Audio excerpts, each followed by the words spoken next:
Olá pessoal, na aula de hoje nós vamos estudar o pensamento grego e o cristianismo. Ora, esse tema é amplíssimo, o pensamento grego e o cristianismo. Nós aqui vamos dizer apenas algumas ideias no sentido de imbricar, ou melhor, apresentar a imbricação, a fusão que houve do pensamento grego com o cristianismo na Antiguidade Tardia, ou seja, a origem do período medieval e também durante o período medieval.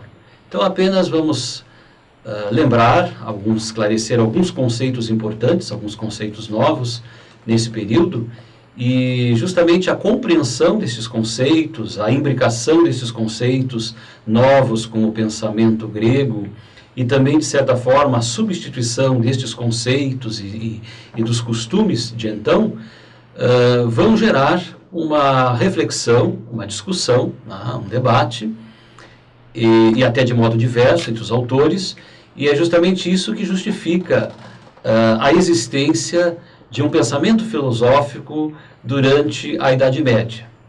Então, chama atenção de que vamos ver apenas alguma coisa desta fusão, deste período, e é impossível aqui, numa aula, então, tratarmos com mais profundidade tudo aí, não é, que aconteceu e que realmente foi fruto de reflexão. No início do curso, chamávamos a atenção de que a Idade Média é um período de luzes, foi um período de luzes, e não um período de trevas, como muitas vezes se apregoa. Imaginem se alguém começasse a escrever sobre a filosofia contemporânea, ou se daqui 100 anos alguém falasse da filosofia contemporânea do século XX, por exemplo, século XX, XXI, e começasse simplesmente a dizer que foi um período de trevas, porque nós tivemos duas grandes guerras mundiais, Primeira e Segunda Guerra Mundial, terríveis. Nós tivemos sempre, todos os meses, todos os anos e todos os dias do ano, diversas guerras espalhadas pelo mundo. Guerras pequenas ou em lugares de pouco reconhecimento pela mídia, atentados, terrorismos, violência de tudo que é tipo, a violência urbana, homicídios não só por questão de pobreza ou por falta de recursos, mas homicídios sobretudo oriundos da própria natureza perversa do homem, homicídios passionais, etc., injustiças sociais institucionalizadas, mesmo havendo uma legislação, havendo todo um apoio de ciências, de métodos para administrar uma cidade, de controle, vamos dizer, social, de controle das autoridades, o nível de injustiça é grande, Se formos ver, então, a juventude, a questão das drogas, o tráfico de drogas, a crise política, que sem dúvida é consequência de uma crise moral, a falta de honestidade nos mais diversos setores da sociedade, as epidemias também, doenças de tudo que é tipo, o grande número de suicídios também, de pessoas que, mesmo se falando da liberdade, onde a liberdade significa fazer o que se quer, todavia, foi um século de muito sofrimento, o século XX. Então, imaginem, nós vamos, por exemplo, pensar até na questão da saúde, nos abusos ou na falta de responsabilidade nas instituições de saúde, hospitais, a infecção hospitalar. São muitos os problemas que nos permitiriam, talvez, dizer, por exemplo, o grande número de acidentes de automóveis, acidentes de trânsito. Não há um feriadão em que a lista de acidentados e de mortos não seja grande nas grandes, médias e pequenas cidades do mundo, o número de pessoas desaparecidas, toda parte do mundo, mas inclusive no Brasil, o número de pessoas, de crianças desaparecidas é muito grande, é quase inacreditável. Então, a falta de sentido da vida, etc., que leva as pessoas à depressão, vejam, os índices altíssimos de depressivos, deprimidos, Então, são muitos os motivos que nos poderiam dizer, olha, a idade contemporânea foi uma idade de trevas. Todavia, nós não podemos esquecer as luzes, as conquistas, as realizações importantes que aconteceram ao longo do século XX e século XXI, não é verdade? Então, eu estabeleço aí esta comparação da idade contemporânea com a Idade Média, para que nós realmente não sejamos anacrônicos, não é? E entendamos os fenômenos dentro do seu tempo, considerando os limites, as trevas, mas também os avanços, também os méritos, né, que aconteceram em cada período. Eu lembro então que na Idade Média nós tivemos aí, além da criação das universidades, a criação das catedrais, o grande desenvolvimento das cidades, da vida cultural, essa biblioteca imensa que nos é legada por diversos autores, onde há uma recuperação e conservação do passado. Nós não teríamos acesso aos clássicos da antiguidade se não tivesse havido esse grande trabalho de conservação, de comentário, de tradução do grego para o latim e depois para as línguas modernas, que foi o trabalho, sem dúvida nenhuma, dos medievais, dos intelectuais medievais. Então, chamo a atenção aqui para o ideal de uma vida virtuosa. Volto a dizer que em todos os tempos, isto foi ao longo do Império Romano e que levou o Império Romano à decadência, mas também hoje, nos dias que vivemos no Brasil e no mundo, a crise política é, sem dúvida nenhuma, em primeiro lugar, consequência de uma grande crise moral, de falta de pessoas virtuosas. Roubar, corromper-se é falta de virtude, falta de seriedade na vida pessoal. E os medievais, sem querer aqui dizer que foi uma época de ouro, também houve problemas e houve corrupções, mas os medievais insistiam muito nisso, né? Os costumes levavam isto, a busca de uma vida virtuosa, a busca de uma vida santa. Quer dizer, nós devemos considerar o que nós estamos fazendo. As nossas ações têm uma grande influência no meio, uma grande influência nos outros. E também pode prejudicar a nós mesmos. Nós teremos que prestar contas do bem ou do mal que fizemos. Então, esse princípio natural, faça o bem e evite o mal. Procure sempre fazer o bem, procure sempre evitar o mal. Este princípio foi muito importante, não é? Que os medievais tiveram sempre presentes. Bom, então, nós temos, no final da Antiguidade, no início da Idade Média, esta fusão do pensamento grego, Platão, Aristóteles, os estoicos, os epicuristas, enfim, as escolas helenistas, com o judaísmo, o Antigo Testamento, a Torá, que agora há um encontro, né, sobretudo na Europa, no Ocidente. Então, há um encontro da filosofia grega com o judaísmo e com o cristianismo. A grande novidade aí é o advento de Jesus Cristo, a vinda de Cristo, que vai se tornar, anos depois, o centro da história. Então, nós não podemos negar a existência de Jesus histórico, isso seria absurdo. Alguém pode não ter fé de que esse Jesus seja o Filho de Deus, seja o próprio Deus revelado, mas negar a existência de Jesus histórico é um grande absurdo. É quase que negar os grandes fatos da história, porque nós estamos no ano 2017 do nascimento de Cristo. A Revolução Francesa ocorreu em 1789 do nascimento de Cristo. Sócrates viveu, datamos Sócrates, no século V antes de Cristo. Então, o advento de Jesus Cristo tornou-se muito importante. E a história agora, as relações todas, a vida intelectual, o exercício da razão, não poderá mais desconsiderar esta espécie de conhecimento, este conhecimento novo que é advindo de Jesus Cristo, o Verbo que se fez carne, o Verbo encarnado, que nos traz, claro, respostas e nos traz uma novidade. Então se pode agora rezar, pode-se colocar a razão ao lado da fé, ou até contra a fé cristã, mas jamais se poderá daqui para frente utilizar a razão negando, né, este evento novo na história, que é a revelação, ou a plenitude da revelação, como vão dizer os cristãos, que é Jesus Cristo, né? E isso se dá, sobretudo, através de um modo de vida, através de costumes que vão fazer parte, que vão fundar a civilização ocidental. O cristianismo se constitui num paradoxo para o pensamento grego. Vejam a ideia de um Deus que se faz carne. Como é que pode isso, né? Deus se fazer homem, Deus se fazer gente, Deus descer da sua perfeição e baixar, chegar à nossa imperfeição. Então, realmente é um paradoxo, é uma contradição para os gregos. Mas essa é a revelação cristã, né? Quer dizer, os primeiros cristãos acreditam no Antigo Testamento e agora acreditam nessa revelação que vai ser mantida através de uma tradição oral e também através de uma tradição escrita, que é o Novo Testamento, que vai compor assim a regra de fé, em grego a gente diz cânon, latim também cânon, regra de fé dos cristãos.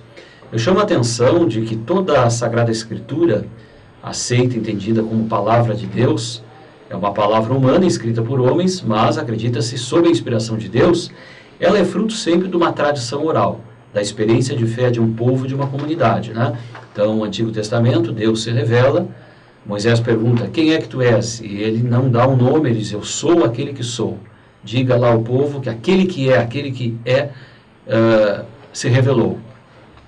E nós temos aí, então, os 10 mandamentos no Antigo Testamento. Depois, no Novo Testamento, Cristo vem a este mundo, inicia a comunidade apostólica, a igreja, os 12 apóstolos, Pedro e os demais apóstolos, e aos poucos, então, isto vai sendo escrito. Então, é importante saber que primeiro surge uma experiência de fé, uma comunidade, primeiro a igreja e depois o Novo Testamento. Normalmente se pensa que a igreja surge depois do Novo Testamento. Não, isto é paralelo, mas o cânon, os livros que compõem o Novo Testamento, serão, vamos dizer, decididos e reunidos e separados de apócrifos e de livros lendários somente no século IV.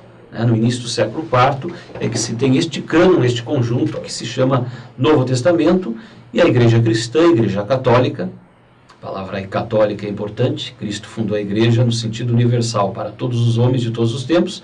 Essa igreja cristã, católica, já existe 4 séculos, né? Então não devemos separar a Sagrada Escritura da tradição e Sagrada Escritura e tradição da igreja. Então hoje ainda vamos ver que esses costumes do cristianismo, esse conhecimento, esse modo de vida, é o que vai decidir e vai marcar a nossa civilização até os dias de hoje. Aí estão os nossos feriados, o nosso modo de vida. Isso praticamente se concretiza a partir de uma fórmula que é a oração do credo ou do creio dos cristãos, né, o símbolo dos apóstolos, ou então o credo dos concílios de Nicéia e Constantinopla, concílios importantes, temos que também saber o que é um concílio, mas também os 10 mandamentos, os conhecidos 10 mandamentos, é o que vai regular a vida do Ocidente, como também a oração cristã, sobretudo a oração conhecida por todos, a oração do Pai Nosso. Então veja que eu não estou aqui dando uma aula para doutrinar ninguém de maneira nenhuma, não é este o objetivo, mas esta aula constitui-se no conhecimento daquilo que é base, que é fundamento da civilização cristã. Se nós concordamos ou não, isto é uma outra história, mas, como eu dizia na primeira aula, não podemos negar nossas raízes, não podemos negar que pertencemos ou que temos o sangue de nossos avós. Então, alguns conceitos são importantes aí, como, por exemplo, o conceito de homem, de pessoa, o conceito de pecado, o conceito de graça, o conceito de providência, o conceito de redenção e também o conceito de história. Isso vai diferir dos gregos. Então, o conceito também de monoteísmo, né? Então, por exemplo, vamos começar inclusive pelo monoteísmo. O conceito de monoteísmo substitui o conceito de politeísmo dos gregos. Ou seja, na tradição grega nós falamos de diversos deuses, né? Um panteon. Isso também nós encontramos no Império Romano. Agora nós vamos ter a doutrina de que Deus é um só. Não existem vários deuses, Deus é um só. Embora a gente já encontre lá em Platão um semi-monoteísmo, né? Ou também em Aristóteles a ideia do primeiro motor, mas eles não resolvem o problema, e agora, no sentido de que os cristãos, vamos dizer assim, resolvem, no sentido de afirmar de que Deus é um só. Não existem vários deuses. Se falamos de vários deuses, são falsos, então são coisas que colocamos no lugar de Deus. Deus é um só. Claro que aí vai depois surgir um novo problema, que esse Deus é um só, mas fala-se de 3 pessoas, trindade. Então, como entender a unidade ou unicidade de Deus na trindade das pessoas? Unidade na trindade, trindade na unidade. Então, é um assunto que vamos ver em Santo Agostinho. Deus que é um só na sua essência, uma só natureza divina, mas Deus que se revelou, que se mostrou aos homens em 3 pessoas distintas. Vamos ver também nas próximas aulas o conceito de pessoa, importantíssimo, né? Porque hoje nós utilizamos esse conceito de pessoa, pessoa humana, né, fundamental na questão dos direitos humanos, mas o conceito de pessoa que nós utilizamos hoje como substância racional, natureza individual, esse conceito primeiramente foi tematizado para se compreender as 3 pessoas divinas, a saber, o Pai, o Filho e o Espírito Santo. Um outro conceito importante é o conceito de criacionismo, quer dizer, Deus criou o mundo a partir do nada. O criacionismo, a partir do nada, que faz o ser depender de um ato de vontade de Deus, e que se contrapõe à proibição de Parmênides da geração do ser a partir do não ser. Então, Deus criou o mundo. O mundo nem sempre existiu, o mundo não é eterno. Vejam que Aristóteles nos diz que o mundo é eterno, né? E até depois Tomás de Aquino vai dizer, olha, não seria um problema conceber que o mundo é eterno, o mundo já está em Deus, o mundo é eterno. No entanto, nós temos que ouvir a revelação. Nos foi dito pelos antigos, né? Aí está o Antigo Testamento, e nos foi confirmado por Jesus Cristo que o mundo foi criado por Deus. Então temos que compreender, não é essa ideia de criação, mas vejam que é um novo conceito, um novo problema. Uma concepção do mundo fortemente antropocêntrica, que não tem precedentes na filosofia helênica, que foi mais cosmocêntrica. Então, claro, essa ideia de que o homem é o centro do mundo, que nós já encontramos alguma coisa na sofística, né? Mas essa ideia de pessoa, essa ideia de indivíduo, essa ideia de providência, Deus não só é criador, mas Deus é providência, ou seja, Ele é providente, Ele conhece cada pessoa. O Evangelho vai dizer que Deus conhece até os fios de nossos cabelos, né? Então, ninguém é massa simplesmente, né? Nós não somos uma coletividade, nós somos indivíduos. Essa ideia de indivíduo, de liberdade individual, de vontade individual, e Deus conhece a cada um em particular, e cada um é especial, cada um é amado como filho de Deus. O homem é imagem e semelhança de Deus. Vejam, esta é a ideia que está lá no Gênesis e repetida no cristianismo. O homem, toda a natureza é importante, tudo é importante, mas o homem é imagem e semelhança de Deus. Aonde é que está a imagem e semelhança entre Deus e o homem? Está na alma do homem. O homem é alma e corpo. O homem é um composto de alma e corpo. E a sua alma, que é capaz de conhecer e é capaz de querer, portanto, a sua inteligência, a sua vontade, são os atributos que compõem o essencial na sua vida, que os distingue como homem, que faz com que um seja diferente do outro. E esta dimensão, esta capacidade da alma é semelhante, então, a Deus, que é Espírito. Deus é Espírito eterno, perfeito, porque sempre existiu, sempre existirá, e o homem é uma alma que, uma vez existindo, também é chamado à eternidade, daí a semelhança. Vejam que aqui é interessante lembrar até o aspecto da diferença entre homem e mulher e da relação de companheirismo, né? Onde ali na linguagem bíblica a gente vê esse companheirismo da mulher ao lado do homem, o homem ao lado da mulher. Isso é muito bonito compreender, e compreender aí também o sentido do livre-arbítrio, da liberdade, né?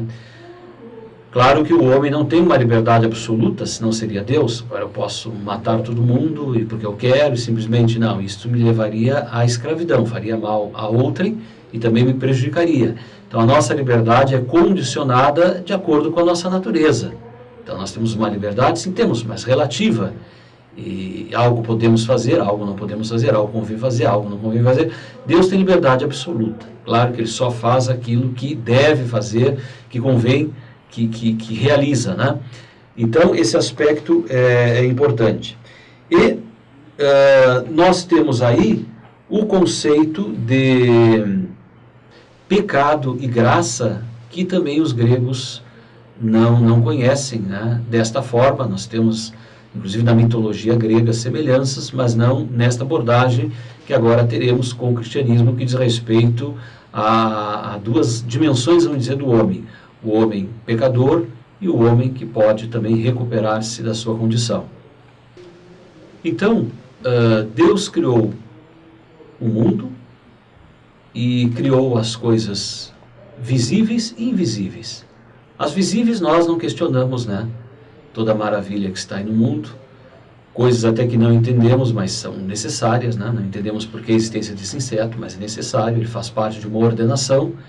Mas a melhor, ou a criatura mais perfeita que salta aos nossos olhos, somos nós mesmos, a criatura humana. E os salmos dizem lá que Deus se lembrou do homem, né? E o fez um pouco menor do que os anjos e acima de toda a natureza. Mas também a revelação cristã diz que Deus criou as coisas invisíveis, entre elas os anjos, né? Nós, às vezes, duvidamos ou questionamos que possam haver só o mundo das inteligências, das coisas invisíveis, e não deveríamos, porque hoje no mundo da virtualidade, no mundo da internet, praticamente a física está a nos dizer isto, né? O que não percebemos ou não podemos dizer que é sensível, de certa forma, são íons, são energias, não é? São imagens possíveis que nós captamos assim, quase que através de uma relação invisível, né? Eu tenho aqui no meu celular o mundo e ao mesmo tempo não tenho nada. É interessante isso aí. Mas se existem só as coisas materiais, a matéria como a pedra, se existem as coisas materiais e espirituais, corpo e alma como ser humano, por que não podem existir só as coisas espirituais, só as coisas inteligíveis? E aí está então a crença nos anjos, nos arcanjos, enfim. Deus cria os anjos puros espíritos e dá a eles liberdade. E eles, usando de sua liberdade, sobretudo um deles, não é? Resolve não mais servir a Deus como criatura. Quer dizer, um anjo, por soberba, por orgulho, quer ser igual a Deus. Ele não aceita ser criatura. Tem tudo como criatura, mas quer ser mais do que a sua natureza. E Deus permite isto, né? E aí nós temos uma divisão entre os anjos, daqueles anjos que não querem servir a Deus, não queremos servir ao Criador. Queremos ser como Deus, como Criador.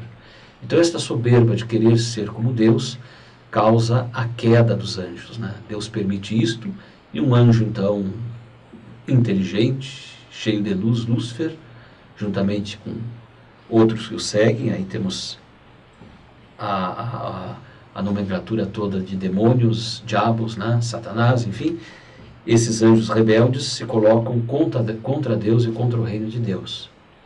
Isto assim foi revelado, né? E o mesmo vai acontecer no mundo dos homens. Quer dizer, Deus criou os homens, dá a liberdade, e os homens, os primeiros homens, o primeiro casal, quer ser como Deus. Quer conhecer o bem e o mal da mesma maneira que Deus. Não quer ser criatura, não quer servir a Deus. É novamente o pecado da soberba. Vocês vejam, se a gente ofende alguém, se separa de alguém, ou quer ser igual, ou se sobrepor a alguém que nos deu tudo, fez tudo por nós, esta pessoa certamente ficaria ofendida, né? Então imaginem a ofensa que é feita aqui dos anjos e também dos primeiros homens de querer ser igual a Deus, ou ser mais do que Deus, ser legislador de si próprio, como se fossem os autores das suas vidas e os criadores do mundo. Então daí surge a ideia de queda dos anjos, pecado dos anjos, queda de Adão e Eva, pecado de Adão e Eva, que ficou chamado como pecado original, quer dizer, o primeiro pecado da humanidade. E os homens todos, homens e mulheres de todos os tempos, vão nascer com esta marca, bons, maravilhosos, porque são imagem e semelhança de Deus, mas pecadores. com a mancha, com a culpa do pecado original, que é esta tendência iniciada pelo orgulho, o orgulho que está na alma e tem consequências no corpo, de querer ser igual a Deus, querer ser mais do que os outros, querer às vezes ser uma espécie de Deus e dominador para os outros, ao invés de viver em harmonia com a criação, em harmonia com a comunidade, em obediência e serviço a Deus. Então, aí está a ideia forte de pecado original, do judaísmo, do cristianismo, e o remédio para isto, né, é a graça, a salvação que vem de Jesus Cristo. Então, Deus se faz homem, Deus se faz carne, se sacrifica na cruz, aceita a morte na cruz, portanto, um sacrifício, né, para unir novamente o homem a Deus. Evidentemente, os homens que quiserem se unir a Deus. E este ato de Cristo, então, a morte de Cristo na cruz, e depois, claro, a ressurreição, com todas as graças da ressurreição de Cristo, isso significa, então, a graça que nos foi dada, a grande graça de Deus que Jesus Cristo nos oferece. E como é que isso vem aos homens? Isso vem aos homens através dos sacramentos.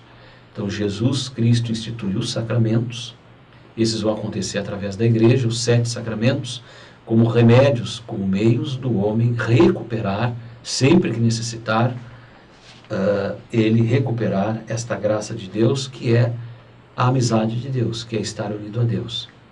Então, isto é um auxílio, um dom, que permite ao homem fazer as coisas corretamente, como deve fazer nesta vida, e também ter direito à vida eterna após a morte. Não ser condenado, mas ser salvo.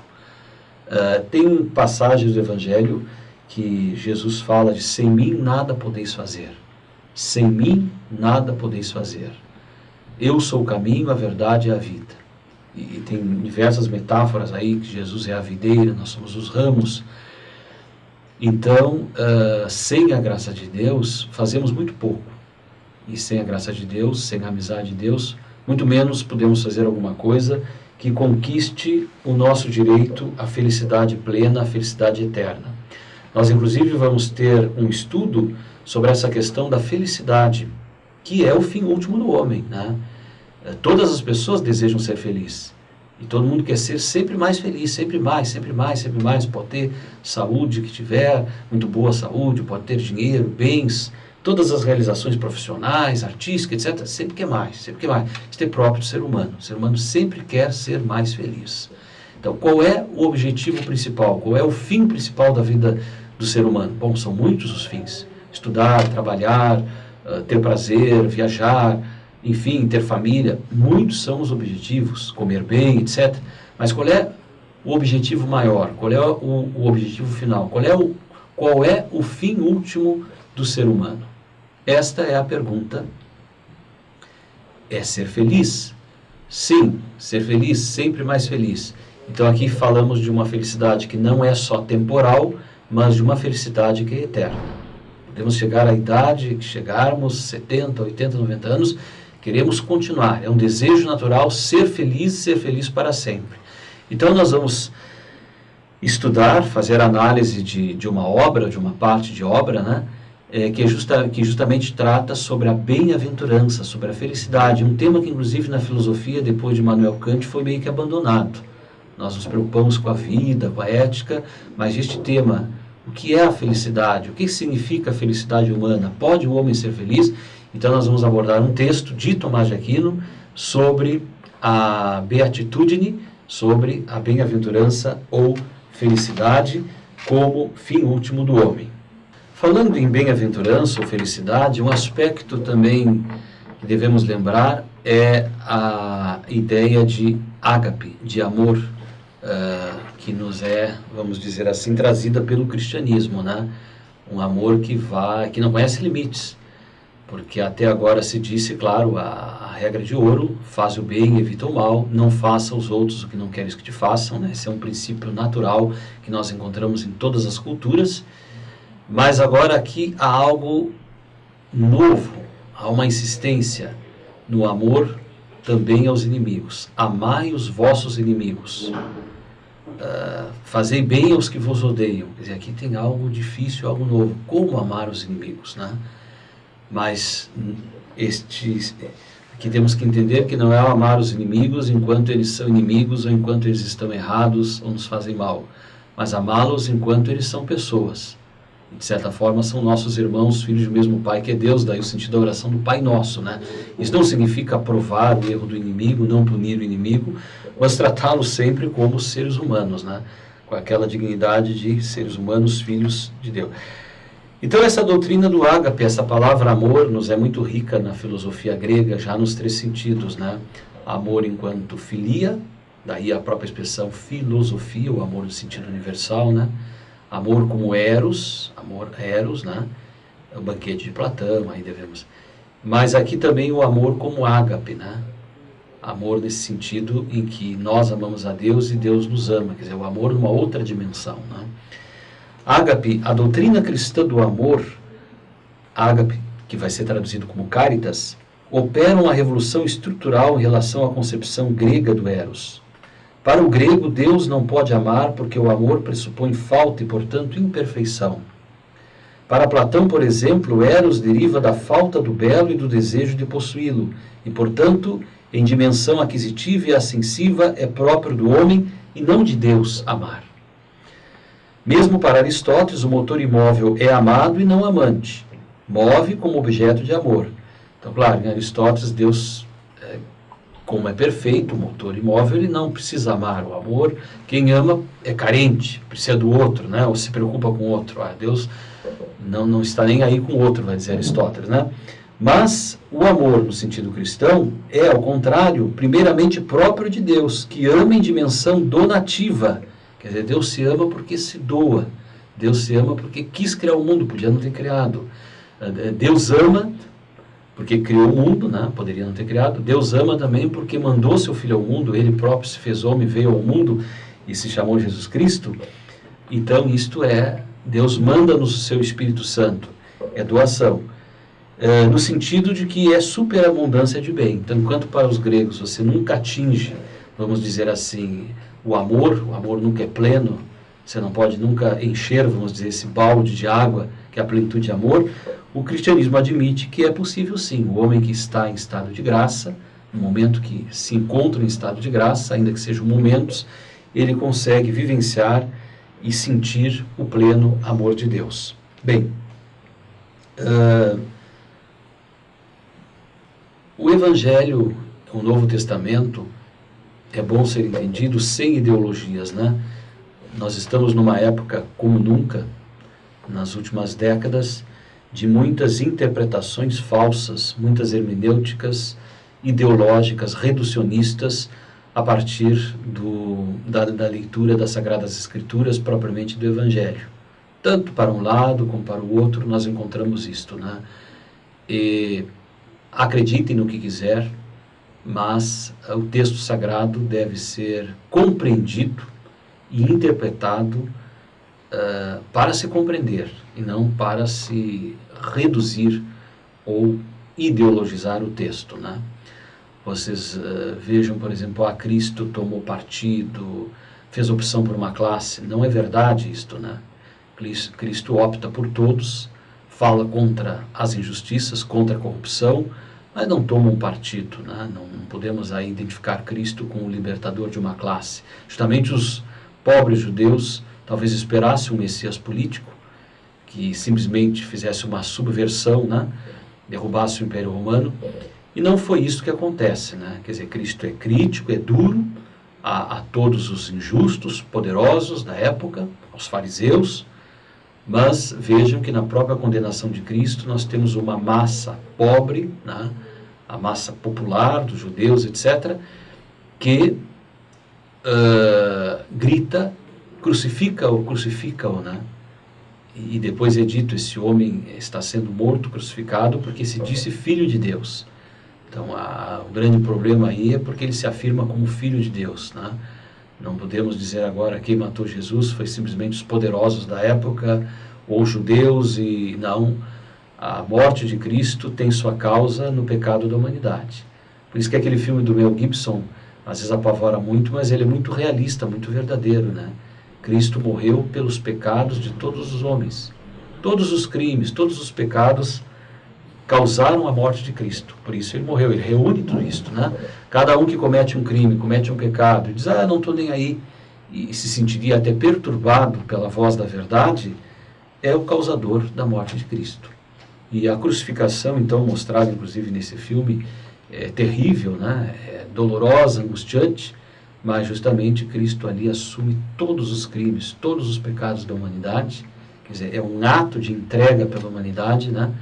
Singular, porque o seu sofrimento não é só como homem, mas como Deus. Mas claro, ressuscita, né? E isso se constitui, vamos dizer, no grande elo, no grande sacrifício, né? Isso é renovado em todos os altares, em cada Santa Missa que é celebrada, é feita esta renovação do sacrifício, justamente aí o grande elo que oferece a graça de Deus, a graça santificante.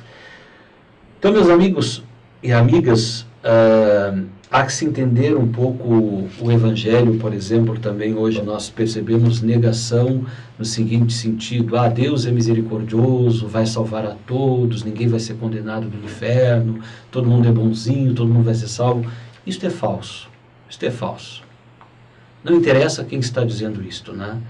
Se alguém quer ser cristão e quer acreditar nas Escrituras, não pode negar o que foi revelado, né? Então, utiliza-se muito o Evangelho, Mateus 25, quando Jesus diz, olha, eu tive fome e me deste de comer, eu tive sede e me deste de beber.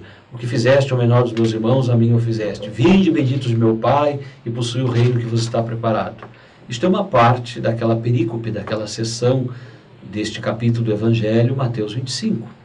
Mas ali Jesus diz claramente, separar uns à direita, outros à esquerda. Dirá para uns, vinde benditos de meu Pai, porque fizeram o bem. E dirá para outros, apartai-vos de mim, malditos. Primeiro, vinde benditos de meu Pai, e possui o reino que vos está preparado. Depois, apartai-vos de mim, malditos, e ide para o fogo eterno. Veja bem, fogo eterno, para o demônio e para os seus seguidores.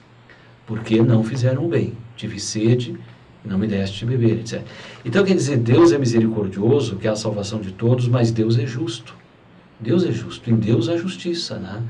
Então, é uma grande bobagem e uma falta de compromisso com a verdade esquecermos que a nossa vida ética, né, o caminho que nós devemos seguir, está ligado a uma verdade. A uma verdade, e esta verdade tem a ver justamente com o conceito de justiça divina, né? Então, existe a possibilidade de salvação e a possibilidade de condenação. Se assim não fosse, nós diríamos então que não teremos justiça em lugar nenhum. Porque nesse mundo nós morremos muitas vezes insatisfeitos pela falta de justiça entre nossos amigos, nossas famílias e mais ainda nos nossos tribunais de justiça, tribunais do Estado, né? Quantas vezes ficamos insatisfeitos porque a justiça não acontece. Bom, se existe a justiça, esperamos que ela aconteça em Deus, quer no juízo particular de cada um após a morte, quer no dia do juízo final. Então, essas são verdades aí que, independente se acreditamos ou não, aceitamos ou não, a gente deve entender, né? Deve compreender como elas são e não inventarmos coisas, porque nós distorcemos e não entendemos toda uma caminhada, uma vida cultural, um desenvolvimento de costumes que foi a nossa civilização ocidental. É importante também percebermos a seguinte diferença do pensamento grego para o cristianismo, a saber, o desenvolvimento retilíneo da história que tem como fim o juízo universal. Então, os gregos não tiveram um sentido preciso da história, o seu pensamento é substancialmente ahistórico. A ideia de progresso não lhes foi familiar ou só o foi em escala reduzida. Aristóteles falou de catástrofes recorrentes que levam continuamente a humanidade ao estágio primitivo, ao que se segue uma evolução que leva novamente a humanidade a um estágio de civilização avançada, que atinge o ponto atingido pelo anterior, ao que se segue nova catástrofe, e assim por diante ao infinito. Então, nós temos no pensamento grego em geral, essa ideia de que a história é cíclica. A história se repete. Se há a ilusão ou um determinado progresso em algum momento, depois nós já novamente regredimos, né? Então, um pensamento cíclico, uma história cíclica, um mundo que dá voltas e, de certa forma, permanece sempre a mesma coisa. Vocês vejam que esta é uma ideia interessante, né, e tentadora, porque nós às vezes temos essa impressão que na vida pessoal nossa e também na vida política não existe progresso. As coisas parecem que não evoluem, porque nós temos acontecimentos significativos na nossa vida, conquistas, e daqui a pouco voltamos ao zero, né?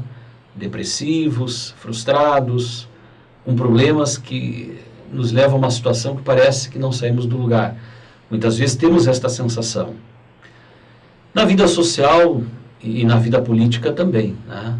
Existem projetos políticos interessantes, fases da história política do nosso país, momentos que parece que vamos avançar, vamos progredir, sem dúvida algum progresso parece que acontece, e de repente voltamos a zero, né? Regredimos, perdemos coisas, né? A situação fica pior. Eu digo a vocês, quando era bem jovem, né, eu vivia num Brasil mais tranquilo em termos de segurança, mais organizado em termos de saúde, menos pobreza do que hoje. E o tempo foi passando, tantas oportunidades, tantos avanços na ciência, na tecnologia, conscientização política, discussão, etc. E nós chegamos aonde chegamos, né? Uma situação de violência muito grande, portanto, falta de liberdade, porque falta de respeito à vida, então, portanto, falta de liberdade. Vivemos nos dias de hoje mais do que nunca, violência em todos os sentidos, é um estado de guerra, e com muitas decepções, né? Nos diversos campos aí da saúde, da educação, no campo político nem se fala. Então parece que não regredimos, parece que voltamos a zero, voltamos a momentos muito difíceis da história. Estamos iniciando 2017 numa situação geopolítica de conflito, de, vamos dizer assim, de conflito e de tensão diante de uma possível terceira guerra mundial, que de certa forma, em pequenos focos, né, em diversas partes do mundo, já está acontecendo. Então os gregos tinham essa ideia de uma história cíclica. Com o cristianismo, com o advento do cristianismo, nós temos uma outra visão. A concepção de história expressa na mensagem bíblica e na mensagem cristã, ao contrário da grega, não é cíclica, mas retilínea. No transcorrer do tempo, verificam-se eventos decisivos e irrepetíveis, que são como que etapas que destacam o seu sentido. O fim dos tempos é também o fim para o qual eles foram criados. É o juízo universal e o advento do reino de Deus em sua plenitude. E assim a história que vai da criação à queda, da aliança ao tempo de espera do Messias, da vinda de Cristo ao juízo final, adquire um sentido tanto no seu conjunto como em suas diversas fases. E, consequentemente, na história assim entendida, também o homem se compreende a si mesmo bem melhor, compreende melhor de onde vem, onde se encontra e aonde é chamado a chegar. Sabe que o reino de Deus já fez seu ingresso no mundo com Cristo e com sua igreja, e que, portanto, já se encontra entre nós, ainda que só no fim dos tempos se realizará em toda a sua plenitude. Então, nós temos aqui uma mudança, né, de visão, quer dizer, a história é retilínea, a história caminha numa reta, a história tem um caminho com sentido, um caminho que faz sentido. Tem um norte, né? Temos uma origem, viemos de Deus, e temos um norte, vamos para Deus, o fim é Deus. Agora, como isso vai se desenrolar? Como isso vai acontecer? Então aí, por exemplo, tem uma obra que convém fazer a leitura, e já indico como tarefa de hoje, a leitura da obra Cidade de Deus, de Santo Agostinho. De Civitate Dei, de Santo Agostinho. A Cidade de Deus em Santo Agostinho.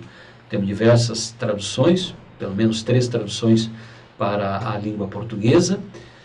Normalmente encontramos em 2 ou 3 volumes, né? São muitos livros reunidos nessa grande obra, muito importantes, porque ali Agostinho trata de muitos temas e nos faz aí uma revisão, vamos dizer assim, da história, né? Ele faz, na verdade, uma teologia da história, e ali ele fala de duas cidades, né? Como se fossem duas maneiras de amar. Ou podemos amar a Deus e tratar as coisas dentro de uma ordem como foi estabelecida por Deus, ou podemos amar a nós mesmos simplesmente, né? E aí nos fechamos num certo egoísmo e fazemos as coisas do nosso jeito, sem respeitar a harmonia para a qual foram estabelecidas. Então é uma dialética dessas duas cidades. Nós podemos dizer até a cidade celeste, a cidade terrestre, uma dialética, né, de confusão, mas de eventos, e um dos grandes eventos foi a encarnação e o nascimento de Jesus Cristo. Quer dizer, há uma série de eventos, de acontecimentos na história, de descobertas na história, de comportamentos humanos, com auxílio de Deus, é claro, que nos levam a progressos. Então, é próprio do cristianismo de Santo Agostinho admitir a ideia de progresso, de novidades na história, de mudanças para melhor. Claro, tendo muito claro que neste mundo, por mais transformações sociais e conquistas científicas, de tudo que é tipo, nós nunca teremos a paz, nunca teremos a tranquilidade, por causa da condição do homem, né? Então, o cristianismo nunca propôs um paraíso neste mundo. Isto é falso, isso seria trair o próprio Cristo, trair toda a mensagem do cristianismo, aqueles que pregam, né, uma sociedade perfeita, uma sociedade igualitária, uma sociedade, uma transformação social, uma espécie de paraíso terrestre nesse mundo. Não, isto é falso, né? Nós devemos lutar e podemos lutar por um mundo melhor. Isso é condição até para a salvação, mas o paraíso, a vida perfeita mesmo, só se dará na outra vida, né? Tanto é que Agostinho vai lembrar que o príncipe deste mundo é o demônio, e lembra Cristo, né, como o pai da mentira. O demônio é o pai da mentira e o príncipe deste mundo. Então vocês vejam nos nossos jornalismos o que predomina. Mais do que verdades, mais do que a transmissão de fatos que ocorreram, nós temos muitas mentiras. Nós estamos muito descontentes aí, não é? Com uma mídia onde tem pessoas que informam com seriedade, há um serviço sem dúvida nenhuma que merece o nosso respeito. Não vamos agora condenar toda a mídia, mas em grande parte, né, há noticiários e propagandas, inclusive as propagandas políticas e programas que não são sérios, né? Que nos confundem, nos enganam. Quer dizer, este mundo é um pouco assim, o mundo da ilusão, da confusão, do verniz, não é? Que é próprio o príncipe deste mundo, o demônio, o pai da mentira. Vocês vejam que as coisas fecham, né? A gente não pode não admitir que há uma mentira, né? Inclusive, as pessoas até se sentem bem, olha, o importante é eu conseguir votos, é conseguir aplauso, é aqui nesse grupo, nessa escola, aqui ali, que me aceitem, que me aplaudam no final da minha palestra, da minha conferência, da minha propaganda. É isto, eu quero ser reconhecido, eu quero agradar. Isto é falso, né? Nós temos que ter compromisso com a verdade, mesmo que nós não tenhamos muitos eleitores, mesmo que venhamos a desagradar. Quer dizer, é a verdade, não a mentira. A mentira não é a realidade, né? Nós podemos mentir para, num determinado momento, passar bem, sermos aceitos, conseguirmos algum sucesso, realizarmos algum interesse, mas a mentira não é a realidade. Nós não suportamos a mentira. Nós não gostamos que mintam para nós. Então, a mentira não é a realidade. A verdade é a realidade. Por mais difícil que seja, sempre a verdade, nunca a mentira. Nós vamos ter um capítulo para estudar a verdade e a mentira, inclusive os tipos de mentiras, né? Há mentiras menos graves, como a mentira oficiosa e jocosa, e há uma mentira grave, a mentira perniciosa. Mas isso é um capítulo à parte que nós vamos estudar, vocês vão gostar desse estudo. Então, sempre a verdade. A discussão, inclusive a discussão em filosofia, a nossa busca de fundamentação dos filósofos deve estar a serviço da verdade. Às vezes nós encontramos grupos de estudo de filosofia que discutem por discutir e colocam a verdade a serviço da discussão. Deve ser o contrário. A discussão, discutir, deve ter um compromisso com a verdade. É assim que deve ser. Então, meus amigos, nós vamos então nos encaminhando para o final desta aula, e eu chamo a atenção de que nós, nas próximas tarefas, já vamos ter aí uma atividade importante, onde nós vamos estudar esta obra sobre a beatitudine, ou a felicidade humana, o fim último do homem, que é a busca da felicidade, e será justamente um estudo em questões, né? Um estudo de questões onde temos objeções e respostas, e este estudo será feito em cima de uma parte da Suma Teológica de Tomás de Aquino.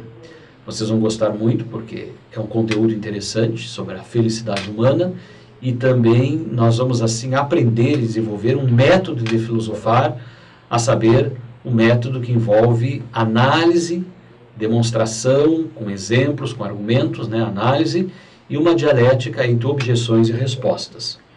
Mas eu chamo a atenção de que, dentro deste período em que há uma fusão do pensamento grego com o pensamento cristão, também algo do judaísmo, mais tarde vamos ver do islamismo, né, a religião que vai surgir depois com o profeta Maomé, no século VI. Então, mais tarde vamos ver esta fusão, que aos poucos vai acontecer, ainda não chegamos ainda nem ao século V, portanto estamos no final da Antiguidade, início da Idade Média, mas justamente nesse final, nesta passagem aí, nós temos o Edito de Milão, em 313, que dá liberdade de culto aos cristãos. Então não esqueçamos que a igreja cristã, a igreja católica, nos seus primeiros 4 séculos, foi terrivelmente perseguida. Então tem uma perseguição aos cristãos, né? E o martírio dos cristãos, simplesmente por querer professar a sua fé, o cristão era perseguido, era morto pelo Império Romano. E então tem esse momento importante dos mártires, né?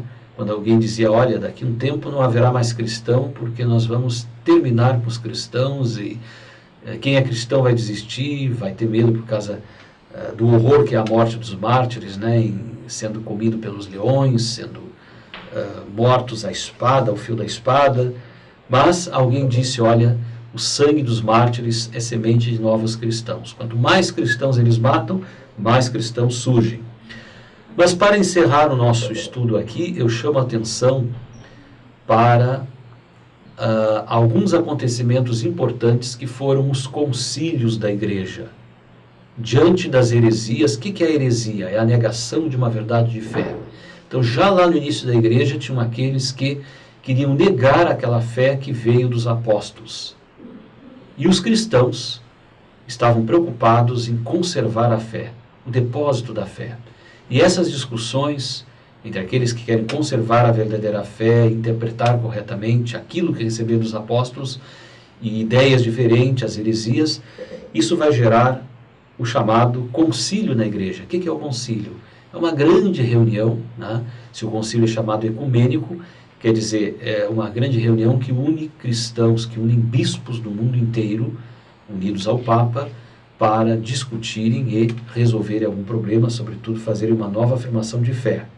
Então eu encerro lembrando a vocês, e depois nós vamos colocar aí por escrito, com canto gregoriano no final desta aula, os 2 credos importantes da igreja. Primeiro é o credo apostólico, aquela oração que diz, creio em Deus Pai Todo-Poderoso, Criador do céu e da terra, e em Jesus Cristo, seu único Filho. Creio no Espírito Santo, creio na Igreja Católica, na comunhão dos santos, na remissão dos pecados, na ressurreição da carne, na vida eterna. É uma longa oração, não é? Nós vamos colocar aí, vejam, ressurreição da carne. O corpo também ressuscitará no dia do juízo final. Nós vamos entender isto mais adiante, que é uma novidade também que o pensamento grego não tem. Essa ideia de que não só a alma sobrevive ao corpo, mas também haverá uma ressurreição do corpo. Quer dizer, cada um de nós vai conservar a sua identidade e terá um corpo transformado. Isso é parte de fé, faz parte dos dogmas, né, da vida dos cristãos. Então tem o símbolo dos apóstolos, esse credo que vem desde a era apostólica, né, tem sua origem aí. E depois o símbolo niceno-constantinopolitano. Niceno-constantinopolitano, que é o símbolo ou a profissão de fé que foi apresentada no concílio de Nicéia e no concílio de Constantinopla, já estamos aí no início do século IV, onde eles retomam o credo apostólico e afirmam um pouco mais algumas verdades de fé, sobretudo a respeito da natureza divina da pessoa de Jesus Cristo. Então é importante aí ficar claro que Jesus é uma pessoa, a segunda pessoa da Santíssima Trindade, primeira pessoa o Pai, segunda pessoa o Filho, terceira pessoa o Espírito Santo. E Jesus é a terceira pessoa da Santíssima Trindade. Porém, esta pessoa, Jesus Cristo, tem duas naturezas, a natureza divina e a natureza humana. Ou seja, Jesus é verdadeiro homem, natureza humana, mas também é verdadeiramente Deus, portanto, natureza divina.